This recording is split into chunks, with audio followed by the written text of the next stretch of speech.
Barnaby the Bear was having a wonderful nap. It was the quietest moment in the jungle until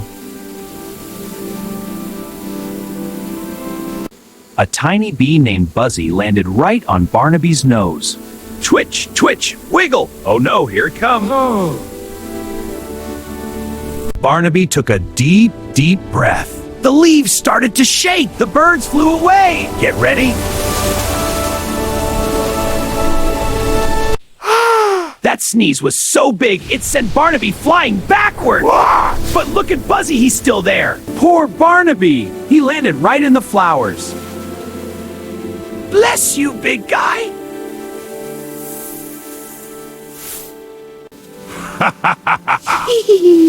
Even a tiny friend can make a big impact. Subscribe to Jungle Jingle for more giggles.